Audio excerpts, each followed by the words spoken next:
Bahkan pengorbanan yang paling pedih sekalipun, dalam gurau, dalam bercanda misalnya, dicubit kita oleh kekasih kita, pedih bukan main, terkelupas kulit, mengalir darah, bukan nangis, nyengir. Malah kadang-kadang minta tambah dicubit lagi. Itulah romantikanya cinta, sanggup membuat orang berkorban, melahirkan energi dan semangat, menambah keindahan dalam kehidupan, sepanjang dia dalam artian yang positif. Kalau demikian masalahnya, di dunia yang penuh dengan perbenturan nilai sekarang ini, orang sering salah jalan bagaimana memilih jodoh untuk membangun rumah tangga yang bahagia. Jangan lupa bahwa membangun rumah tangga ini bukan hanya untuk 1-2 bulan, bukan hanya untuk 1-2 tahun, bahkan bukan cuma untuk kehidupan dunia, lebih daripada itu pun untuk menunjang kebahagiaan di akhirat.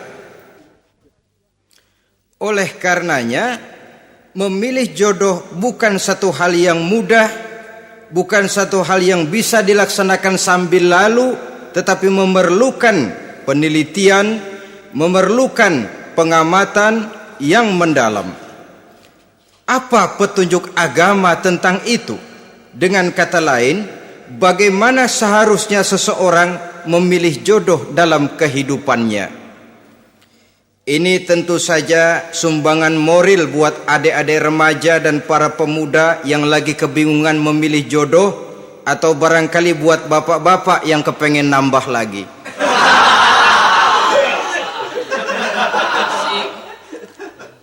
Mohon maaf kepada ibu-ibu, saya tidak menganjurkan, cuma ngajarin. Yang pertama, menurut Nabi, nikahilah perempuan itu karena rupanya, karena hartanya, karena keturunannya, dan karena agamanya. Ada 4 motif utama di sini. Pertama, memilih jodoh, lihatlah rupanya. Lagian siapa yang kepengen dapat jodoh rupanya nggak karu-karuan? Cari rupa yang cantik, indah, dan menawan. Namun jangan lupa, saya katakan di zaman di mana sering terjadi benturan nilai seperti sekarang ini, orang sulit untuk mendapatkan keaslian. Di mana teknologi sudah sedemikian canggih, di mana ilmu kedokteran sudah sedemikian maju, maka berbagai macam rupa bisa dibentuk dengan apa yang dinamakan operasi plastik misalnya. Yang pesek bisa dibikin mancung, kuping yang kelebaran bisa dibikin sedang, pipi yang kembung sebelah bisa dibikin rata, janggut yang tidak menarik bisa dibikin bak lebah bergantung katanya. Oleh karena itu, kalau pilihan hanya tertuju kepada rupa yang cantik saja semata-mata, kita sudah melakukan satu kesalahan yang sangat besar. Sebab apa? Diperingatkan oleh Nabi melalui hadis Ibnu Majah, Bazar dan Baihaqi dari Ibnu Umar. Janganlah kamu kawini seorang perempuan karena kecantikannya, sebab kecantikan boleh jadi akan mencelakakan. Jangan juga kamu kawini perempuan karena hartanya, sebab kekayaan biasanya akan mendatangkan kesombongan. Tetapi kawinilah karena agama dan akhlaknya, karena itulah yang akan membawa kepada kebahagiaan. Saudara-saudara kaum muslimin, terutama adik-adik remaja dan para pemuda, dikala usia puber, apalagi mata baru terbuka, awal balik namanya, remaja sering kehilangan filter. Pokoknya asal ngelihat rupa yang sudah lemot, denok, geboy, pikiran pun hanyut, malam terkenang, siang terbayang, tidur tak nyenyak, makan tak enak katanya, selalu terbayang wajah si doi. Dikala itu orang kehilangan pertimbangan bahwa rupa yang cantik kadang-kadang sering menipu. Diriwayatkan oleh Imam Ibnu Abbas, satu hari ketika sedang kumpul dengan para sahabat, lewatlah orang dengan potongan ya, potongan orang kaya. Kelihatan kan, orang kaya sama orang miskin jalannya aja lain kan?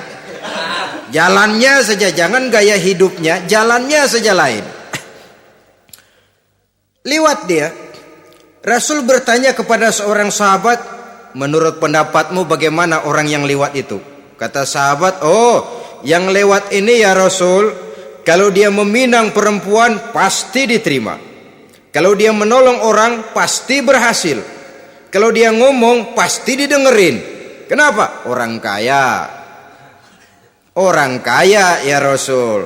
Kalau dia minang, perempuan mana yang kagak bisa menerima kalau dipinang oleh orang kaya, biar mukanya udah belipet kayak dompet tanggung bulan. Kalau memang duitnya banyak, nggak kelihatan tuh muka yang belipet, yang kelihatan duit.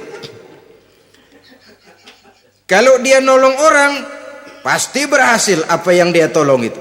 Kalau dia ngomong, pasti didengerin orang, walaupun omongannya biasa-biasa saja. Kenapa? Orang lihat penampilannya. Sudah, ketika orang itu lewat, beberapa lama kemudian lewat lagi seseorang yang kelihatannya miskin. Rasul tanya lagi, kalau orang ini bagaimana pendapat kamu? Wah, potongan begini sih Rasul, kalau dia minang orang tolak. Siapa yang mau kawin sama kere begini? Kalau dia nolong orang pasti nggak berhasil. Kalau dia ngomong kagak bakalan ada yang mau dengerin. Siapa yang mau dengerin orang susah ngomong? Setelah orang itu lewat, apa kata Rasul? Orang yang terakhir yang lewat ini, yang barusan lewat, jauh lebih baik dari yang pertama yang lewat tadi. Jauh lebih baik. Maksud dari ucapan ini, Rasul sebenarnya mendidik para sahabat jangan tertipu oleh penampilan. Sebab penampilan tidak selamanya mencerminkan keaslian. Apalagi di zaman sekarang, salon di mana-mana bejibun. Alis mata bisa dibikin, pipi bisa dicat.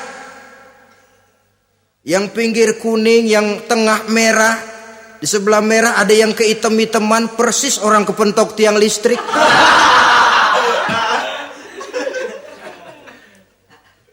Kecantikan yang artifisial, kecantikan yang bukan alami. Karena itu silakan saja cari yang cantik, tapi jangan terpaku sampai di situ.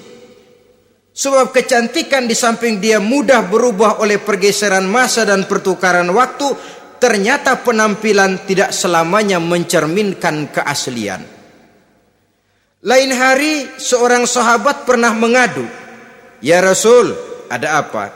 Inna imraati la turaddu yadul lamis." Ya Rasul, istri saya tidak pernah menolak tangan orang laki yang menjamahnya, mengajak salaman kepadanya. Apa jawab Rasul? Ceraiin aja.